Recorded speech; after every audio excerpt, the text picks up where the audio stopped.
Magura press ক্লাবের প্রত্যেক সাংবাদিক গ্রাজুয়েট, এই জন্য আপনাদেরকে অভিনন্দন জানাই যে আপনারা প্রত্যেকেই গ্রাজুয়েট এবং সেই গ্রাজুয়েশনের যে মর্যাদা সেটি আপনারা বজায় রেখে আপনাদের যে পবিত্র দায়িত্ব, পেশাগত দায়িত্ব সেটি পালন করছেন।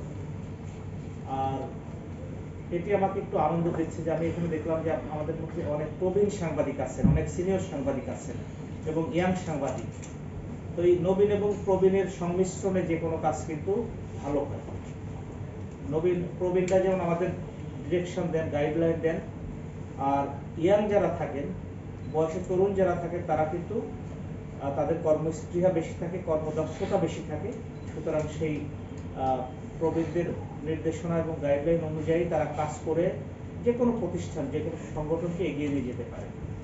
তো এটিও আমার জন্য অত্যন্ত আশাব্যঞ্জক যে আমাদের এই প্রেস ক্লাবের, মাগুরা প্রেস ক্লাবের সেটি সমন্বয় আছে এবং এর মধ্যে আবার একজন নারী সাংবাদিকও আছেন। আমি জানি না কয়জন আছেন, 2 জন আছেন। তো এটি অত্যন্ত আশাব্যঞ্জক, কারণ নারী প্রতিনিধিত্ব সব জায়গায় থাকা দরকার আছে।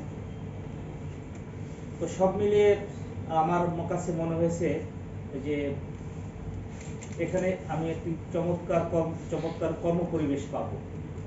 আর আজকে বিশেষ করে আমাকে আশান্বিত করেছে যেটি হলো যে আপনাদের প্রশ্নের ধরন।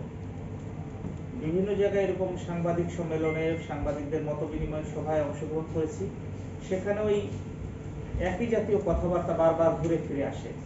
আজকে আপনারা চমৎকারভাবে আমাদের এই মাগুরার যে সমস্যাগুলো এবং সম্ভাবনার কথা আরো একটু বললে ভালো হতো। সম্ভাবনার ক্ষেত্রগুলো আমরা, সমস্যা এবং সম্ভাবনা দুটোকে একসাথে অ্যাড্রেস করতে হবে। তো আপনারা সমস্যাগুলোকে চমৎকারভাবে চিহ্নিত করেছেন, মানে, এবং এটি আমার কাছে খুব আশার ব্যাপার মনে হয়েছে। হ্যাঁ, আমি